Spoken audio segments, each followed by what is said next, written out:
Today we're going to draw some three-dimensional shapes. What's so great about 3D shapes? Well, they look more realistic. They look like they're taking up space because you can see around them and you can see more than one side of the object. A regular shape like a square is two-dimensional or 2D, which means it's flat. It doesn't look as real. We are going to make our shapes 3D by drawing, but also by shading our objects. For today's activity, we're going to need paper, a pencil and eraser, something to color with, and scissors and glue, or a glue stick. Let's start with a cube. We'll start by drawing a square. Then we add 3 diagonal lines from these 3 corners of the square. Make sure all 3 lines are going in the same direction.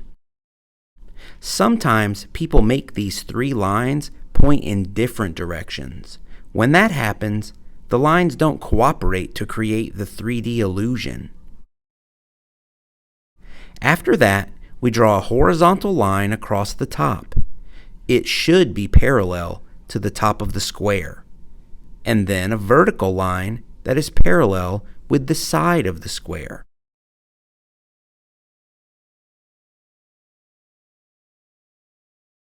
If you try to connect the ends of the diagonal lines instead of making them horizontal and vertical, the cube won't look right.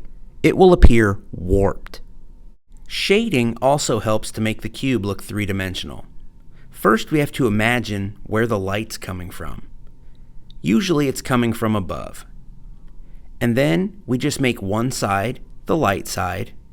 One side is dark, where the shadow is, and the third side is neutral. Even though I made my cube gray, your cube could be a color. Just make sure that the light side is a light version of that color, and the shadow side is a dark version of that color.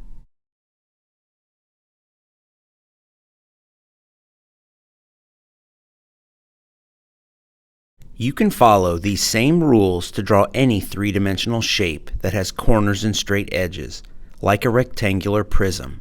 First, you would draw the rectangle, then the diagonal lines, and then you would draw the top and side. And make sure that the top and side are parallel to the top and side of the rectangle. Now we are going to make a sphere. Step 1, just draw a circle. Because there are no sides or angles, the only way to make a circle look like a sphere is by shading it. Now because the sphere is round, the shadow is also going to be sort of round. It's going to follow the shape of the object. So we're going to have a crescent along the bottom edge, which is the opposite of where I'm imagining my light to be. The rest of the object is that base color.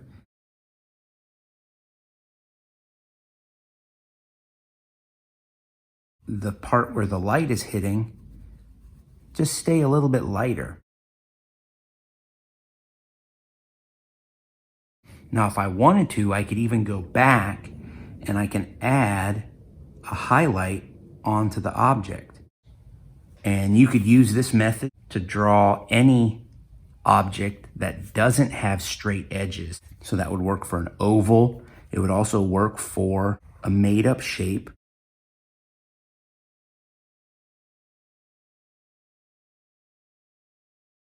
For the background of this artwork, we are going to do a little automatic drawing.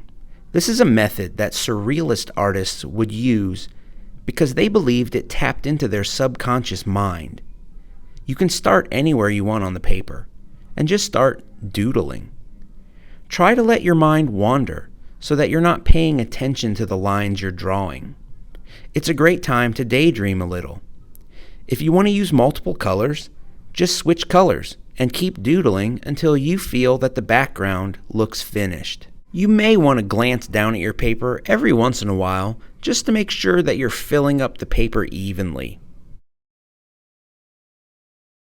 The next step is to carefully cut out your shapes. Then you can arrange them on the background however you would like.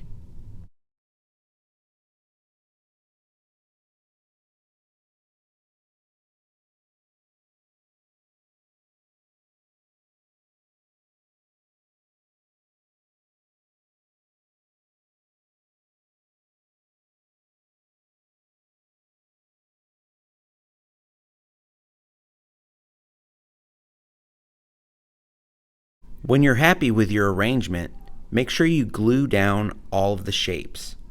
Don't use too much glue. A few drops is plenty. Really, one drop of glue is enough to glue paper together. The only reason we use more than one drop is because we don't really like it when the corners pop up. Try this trick. When you put the glue on your paper and press it to the other paper, give it a little twist, and that helps to spread the drops of glue flatter so that they're covering more space. It'll help the glue dry faster, and it won't slide around so much. Before we call it finished, you might want to make a few final touches, like adding some shadows underneath the shapes because they're stacked together. And when things are stacked together, sometimes there's shadows in between the objects.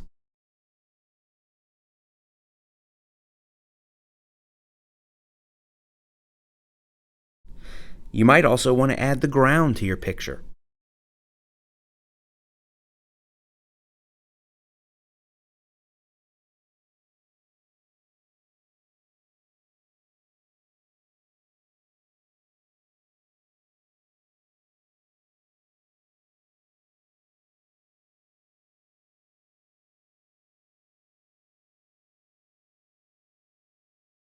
And here's our finished artwork.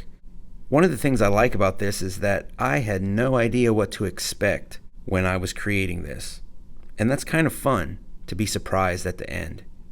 Now, I probably could go back and maybe do a little more work in the background, add some darks, and that's kind of part of the challenge, trying to figure out how to make this realistic part with the shapes work cooperatively with this crazy automatic drawing background. So I hope you like the way your artwork turned out. Don't be afraid to go back and work on it a little bit more if you think it needs some things. And I will see you next time. Adios.